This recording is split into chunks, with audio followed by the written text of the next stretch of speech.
سلام كميت تصنحو تختاتلتن فتوتن رارا ميديا واناون موياون ميزاناون تحستو تاترارا ميديا حيزنا قريبنا لنا نملا تختلت هيمانو تسلمنا كوعن بعال يدعال عرحا عرفا بصحكم النبلنا أبناي لما انتي تحزنا يوم أجنداتات ركب حوحات هقدفن لأغاننت تأمرتيو زبالة جنرال يوحانس قبر مسكال مالتون جون منقاق ولدو زبال نيتورك يمتأنالو نايقاننتي تأمرت قبل تسميع لهم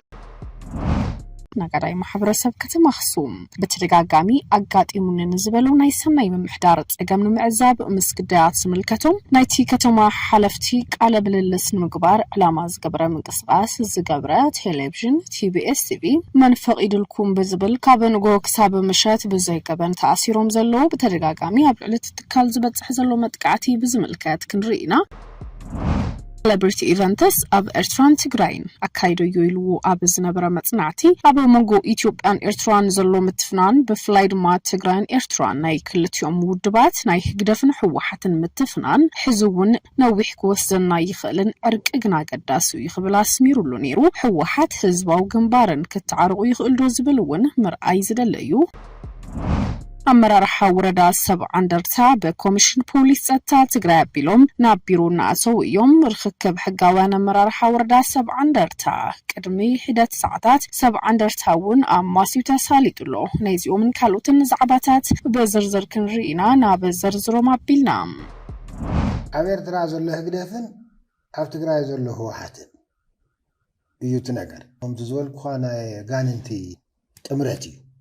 ركب حوحاتن هقدفن ناي أغاننتي تمرتيو زبالة جنرال يوحانس قبر مسكال مالتون جون منقاق ولدو زبالة نيتورك يمتأنالو ناي أغاننتي تمرت كبل تسميعو ليتنال جنرال يوحانس قبر مسكال جون منقاق بتدقاقامي أبقون بلتقنا بمخان حوحات مس شعبيات تمدو تفتيرا قداماي تقالاساين زماتاين وعلى يخبل تتمدو تقايمويو مس حوحات جمع أبفحفح عتيو أبقون فدرال منجست خوينو أبز حلفة نايت انت تقراي مالتون أب كوينات تقراي دوما سفح إدوون يروم حزون انتخونا أبتوم زحلفوز قبرو مقال ستات مالتون أب كوينات تقراي نسوغوني منجس فدرال كوينو سقالسي كم زي التحسوز الزاربة جنرال حزون انتخونا جن تقراي مس إرترات امدو تفتيرا قداماي زمات هاي آن يخبلونا سميرولوم بزي كدو ركبي قبرالو كبل دماز السماعة جنرال ركب حوحة شعبيان ناي أغاننتي تأمرت يخبل تسابيع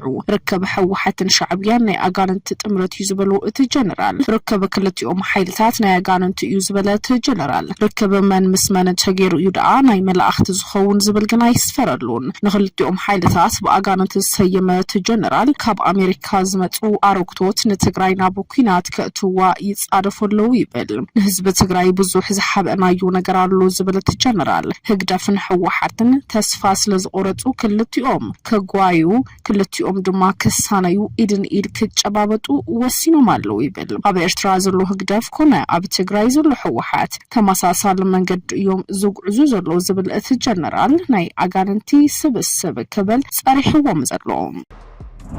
نقداي محبرسب كتم مخصوم بتلقاقام أقاطيمو نزبلو ناي سناي من محدارات أقام نمعزاب مس قدات زملكتهم ناي تختما حلفتن قال من اللسن مقبار على ماز قبرا من قصغاس قبرا تلفزيون TBS TV من فقيد الكون بزبل كابنقو كساب مشات دما بزي قبن تأثيروم كامزلو تفاليتوم أبا كتم مخصوم لومي إلات إسران تشعاتون قنبات كلتشن عسر شوعتن بزي قبن زتأثر قوج الغرات TBS TV بهتوز كفتح حاتتا تطابع أكالت خلو كباب تقرايز متأنات قومان دمت خلنا زبل متأوعتا حزبنا لوم رفادا بخصوم زترخبا كل التاكيلاتات زحزا ناي قرط آقو جلا ببوليس تختماتا أسيرم هلاو ناقاداي محبر سابقة مخصوم بتدقاقامون أقاد إمون نزبولو ناي سناي من محدار تقام نمعزاب زخدت قو جلا دما زي حسبو كام زقات أمو يابرهو مسقدات زملكتهم ناي تختما حالفتي قال من اللس أبز قبرلو ساعات دما من ፈቂድልኩም ብዝብል እዩ እቲ ጉጅለ ድማ ከም ዝተኣሰረን TBS እቲ ቴሌቪዥን ጣብያ ድማ መሪር ሓዘን ከም ዝገጠሙ አብሪሁ ማእሰርት ዞም ክኢላታት ማእሰርት ድምጽ ሓፋሽ ካብ ምዃን ብተወሳኺ ኣብ ትግራይ ናይ ዘሎ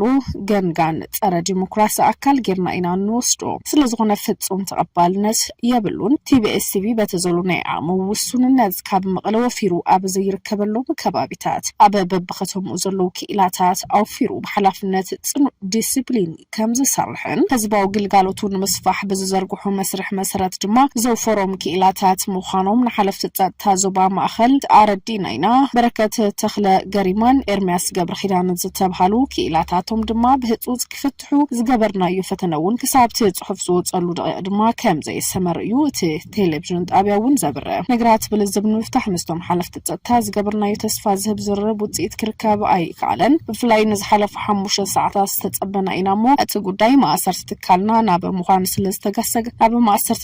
ናይ ምዃን ስለዝተሰጋገረ ምምሕዳር ዞባ ማእኸል ኮሚሽን ፖሊስ ትግራይን ካልኦትን ዝመልከቶም አካላት እዚ ጉዳይ ብህጹጽ ክፍታሕ ጻውዒት ቀሪቡ ዘሎ ኣብ ልዕሊ ቴሌቪዥን ተደጋጋሚ በጥቃዕቲ ይበጽሕ ምህላው ናተገልጸ ዝጸንሐ እንትኸውን ትብሎም ዕለት ዘጋጠመ እውን እንተኾነ መቐጸልታቲ ከጓነፍ ዝጸንሐ መጥቃዕታት ምዃኑ እውን ክፍለጥ ተኻኢሉ ዘሎ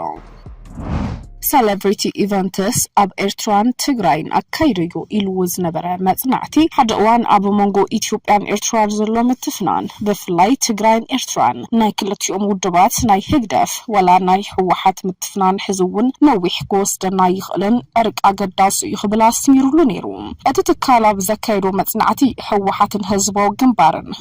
መን እዮም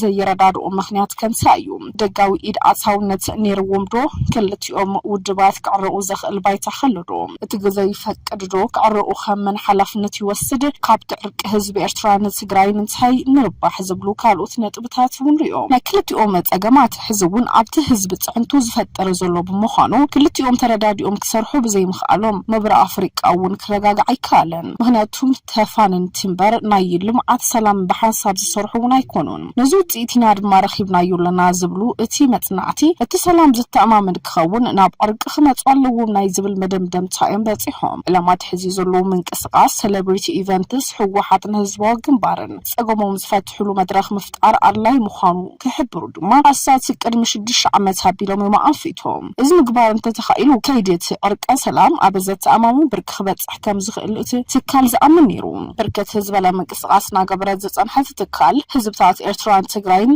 ልቦም መሊኦም ክሓርሱ ክሽምቱ ክነግዱ ክዋሰቡ ይገብር ዝብል መንእሰይ ክዋሰቡን ከም ዝገብር እዚ ሕዙ ዘሎ ኩነታት ግን ብዙሓት ክፍታታት ዝሓዘለ ምዃኑ ህወሓት ህዝባዊ ግንባር ክትዓርቁ ይኽእሉ ዶ ንዝብል ሕቶ ድማ ብመንግስቲ ኢትዮጵያ ዝቀረበሎም ጻውዒት ዕርቀ ሰላም ጸኒሖም ዝተቀበለ ፕሬዝዳንት ኤርትራ ኢሳያስ አፈወርቂ መቕባሉ ስዒቡ ስም ህወሓት ብምጽዋዕ ድማ ጌም ኦቨር ምባሉ ዝዝከር እዩ ናብ ኢትዮጵያ ብዝመጽሉ እዋናት መሬት ትግራይ ዘይምርጋጹ ድማ ብዙሓት ምስቂሞም ከም ዘለው ክሓስቡን ገይርዎም ብርግጽ ትቂም ደው ዘይበለን ትኸውን ናይ ዝመርኣያ ድማ ናይ ቂም ዝዋጽሉ መድረኽ ከፊቶም ኣብ መንጎ ኢሳያስ አፈወርቅን ቀዳማይ ሚኒስትር አብይ አሕመድን ዝተኻየደ ኢድ ምጭባጥ ድማ ኣብ መንጎ ህወሓት ዝተፈጥረት ምፍትፍናን ህዝብ ትግራይ ክብላዕን ሓዊክስ ህዝብ ትግራይ መኺኑ ህዝብ ትግራይ ሓሙኽሽት ኮይኑ ክተርፉን ገይርዎም ብገጽ ኣብ ትግራይ ዝተኣጎደ ኩናት ብወገን ሻዕብያን ወገን መንግስቲ ኤርትራን ኢትዮጵያን ዝተሃንዲዶም ዝመጽሉ ብርክት ዝበሉ ጥፍኣታት ዝተኻየድሉ እዩ ድሕሩ ድማ እቲ ሕዘ ዝረአ ዘሎ ኣብ መንጎ ህወሓትን ኤርትራን ዝካየደ ዘሎ ናይ ጽምዶ ሽብሽብ እውን ኮነ ተባሂሉ ህወሓትን ህግደፍን ሰላም ክፈጥረለዎም ተባሂሉ ዕርቅ ዝፍጠር ዘይኮነስ ዕርቅ ተሓሲብሉ ዕርቅ ዝተፈጥረ ዘይኮነስ ኣብ መንጎ ኤርትራን ኢትዮጵያን ዘሎ ኩራ ኣብ መንጎ ኢሳያስ አፈወርቅን ቀዳማይ ሚኒስትር አብይ አሕመድን ዘሎ ናይ ኩራ መድረኽ ድማ ንምዕጋት ተባሂሉ ሕኸኸን ክሓክካ ክኸውን ከም ዝኽእል እውን ዝጥቆም እዩ ገለ ሰበስልጣናት ኤርትራ ምስ መንግስቲ ፌደራል እምበር ምስ ህወሓት ዝመርሑ ውድብ ዘራኽብ ከም ዘይብሎም ክዛረቡ ተሰሚዖም እዮም በአንጻሩ ድማ ከም በዓል ኣባይ ፀሃየ ዝበሉ መራሕቲ ህወሓት እቲ ቂም ገዲፍናዮ ኢና ብፍላይ ፕሬዝዳንት ኢሳያስ እውን ዶ ይደግፍዎ ክብል ተሰሚዑ ነይሩ እቶም ውድባት ዝዕርቁ ናይ ህዝቢ ድሌት ክሳብ ዝኾነ ትምንጭ እውን ንሱ ምዃኑ ነቶም መራሕቲ ፀቕጥ ፈጢርካ ናብ ዝርብ ክመፁ ምግባር እቲ ካልኣይ ምዃኑ ዝብሉ እውን ኣይተስኣኑን ዕርቀ ሰላም ክልቲኦም ውድባት እቲ ህዝቢ ከም ዝደልዮ በቲ ዘካይድዎ ፅንዓት ከም ዝተረጋገፁ ይገልጹ በቲ ኣካይድናዩ ዝበለ መጽናዕቲ ድማ ቅድሚ ዓመታት እውን ኣረጋጊጾም ነይሮም ብተወሳኺ ግን ናብቶም መንግስታውን ደብዳቤታት ሰዲድናዮም ክሳብ ሕዚ ድማ ኣወንታዊ ኩነታት እዩ ዘሎ ዝበሉ እዞም ሓይልታት ድሕሪ ፅንተት ትግራይ ብዙሕ መግለጽታት ከውፅእ ዘይስማዕ እንትኾነ ኣሰር እውን ትማቢሉ ኣሰር ጥፊኡ ድምፁ ሓቲሙ ድማ ብፍላይ ኣብቲ ሕዚ እዋን ዝካየድ ዘሎ ናይ ፅምዶ መድረኽ እውን ብዙሕ ክብል እውን ኣይስማዕን ብርግፅ ኣብዚ ሕዚ ሰዓት ክልቲኦም ውድባት ነንባዕሎም መፀረራፍ ገዲፎም ፅምዶ ዝበሃል ውድብ ፈጢሮም ኣለዉ ነቲ ፅምዶ ዝድግፍዎ ኮነ ዝቃወምዎ ኣካላት ከም ዘለዉ ኮይኖም ፅምዶ ምስ ሻዕብያ ወይስ ምስ ብልፅግና ክርክር ተላዒሉ እውን ክልቲኦም ኣንፈት ንኣንፈት ሒዞም ዘለዉ ተፃመቲ ብቃላት ምውንጅጃል ዝቐፀሉ እዮም ኣብ ዝርእትኦም ዝህቡ ዘለዉ ድማ ብዓይኒ ፖለቲካ ክልቲኦም ፅምዶታት ኣድለይቲ እዮም እንድሕር ድማ ተባሂሉ ብውሑል ኣገባብ ንጥቅምታት ክውዕሉ ከም ዘለዎም እዚ ዝኾነ ብፍላይ ንትግራይ ኣብዚ ፅምዶ ዝሳተፉ ተጋሩ ቀንዲ ዕላምኦም ትግራይ ካብቲ ኣትያቱ ዘላ ናይ ፅንተት መፃወድያ ንኽትወፅእ ዝተናበበ ስራሕ ምስራሕ ምዃኑ ሻዕብያ ወሪሩ ዝሓዞም ግዝኣት ትግራይ ምምላስ ተዘይኮይኑ እቲ ኣብ ልዕሊ ህዝቢ ዝፈፀመ ጆኖሳይድ ድማ ብዕሉ ኣፍልጦ ሂብካ ተሓታትነት ዘይተረጋገፅ ትኾንካ ግን በቲ ዝግበር ፅምዶ ተጋሩ ናብ ዘይተደለየ ዳግማይ ጦርነት ሸሚምካ መዝሓለ ጥይት ካብ ምዃን ዝሓለፈ ትርጉማ ይህልዎን ይብሎም ንሕድሕድ ዝግበር ፅምዶ ካብቲ ፅምዶ ትግራይ ታይትርባሕ እምበር ግለሰባት እንታይ ይርቡሕ ዝብል መዐቃኒ ክኸውን ከም ዘይብሉ እዮም ዘስምርሉ ምስ መንግስት ፌደራል ኣብ ዝግበር ፅምዶ እውን እንትኾነ ግዝኣት መሬት ትግራይ ናብ ቅድሚ ሕዚ ኣብ 2013 ዝነበረ ዘይምልስ እንድሕር ተኾይኑ ዝተመዛበሉ ወገናት ካሕሳ ተዋሂብዎም እና በመረበቶም ዘይምልስ ተኾይኑ ኣብይ ኣሕመድ ንዝፈፀሞ ጆኖሳይድ ተሓታትነት ዘይረጋግጥ ተኾይኑ እውን ኣብዚ ፅምዶ ናይ ዝሳተፉ ግለሰባት ከሽዐ ካብ ምምላእ ዘዘለለ ግን ትርጉማ ይህልዎን ካብ ግለሰባት ወፂና ግን ከም ህዝቢ ንሕሰብ ዝብል ርእይቶ እውን ዝህቡ እዮም ቤት ምክሪ ወረዳ ሰብዓ እንደርታ ዝወሰኑ ውሳነ ይከበር እቲ ተጀሚሩ ዘሎ ግልጋሎት ክንረክብ ዝሸናዮ ኣመራርሓ ብስርዓት ስርሖም ይጀምሩ ከምቲ ኣብ ካልኦት ከባቢታት ብሕገ በቤት ምክሪ ኣመራርሕኦም መሪፆም ዝረኽብዎ ዘሎ ግልጋሎት ክንረክብ በቤት ምክሪ ዝመረፅናዮ ኣመራርሓ ናብ ትግባር ከኣቱ ይገበር ዝብሉን ካልኦት ሓሳባት ሒዞም ካብ ህዝቢ ዝተውፃፅኡ ህዝቢ ሰብዓ እንደርታ ጥርዓኖም ከስምዑ ፀኒሖም እዮም ኣብ ዝባን ዕልዋ ተፈፂሙ ክብሉ ዝፀንሑ እንትኾኑ ነዚ ስዒቡ እውን ኣመራርሓ ወረዳ ሰብዓ እንደርታ ብኮሚሽን ፖሊስ ፀጥታ ትግራይ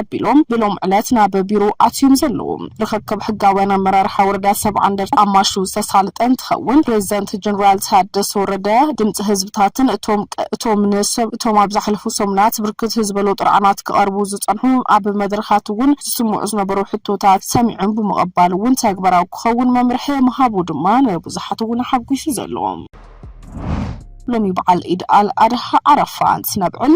አቡ ማእኸላት ንዝነብር ህዝብና ዝተፀገሙ ወገናትና ብምሕጋዝ ማሕበራዊ ስኒት ብምጥንኻር ክኸውን ይግባእ ዝበለ ፕሬዚደንት ጊዜኦም ምሕዳር ትግራይ ጀነራል ታደሰ ወረደ ኣብ ትግራይ መላ ዓለም ንዝርከቡ መላስ ዓብቲ እምነት እስልምና ህዝቢ እንኳዕ ንመበል 1446 ዓመት በዓል ኢድ አልአድሃ ኣብ ጽሓኩም ክብል ሰናይ ትምሊሱ ገሊጹ እቲ በዓል እንተኽብሩ ድማ ብርክት ዝበሉ ኣብ ማዕቆብታት ዘለዉ ወገናት ብምዝካር ክኸውን ከም ዝግባት ሓበሬታውን ሓሊፉ ብተመሳሳሊ እውን እቲ በዓል ምስ ተፀገሙ ወገናት ሓጒስና ንኽብሮ ዝብል መልእኽቲ ዘሕለፈ ፕሬዚደንት ሓፈሻዊ ቤት ምክሪ ጉዳያት እስልምና ትግራይ እንትኸውን እቲ በዓል ድማ ኩሎም ሓሲብና ትግራይ ናብ ዝሓሸ መድረኽ ትጓዓዘሉ ህዝብና ንርስዐሉ ዘይኮነስ ሓቂፍና ንሕዘሉ ክኸውን ኣለዎ ዝብል መልእኽቲ እውን እንዳሕለፉ እዮም ብርክት ዝበሉ እቲ ዒድ ምክንያት ምግባር ድማ ሰናይ ትምኒቶም እውን ገለጹ እዮም ፀኒሖም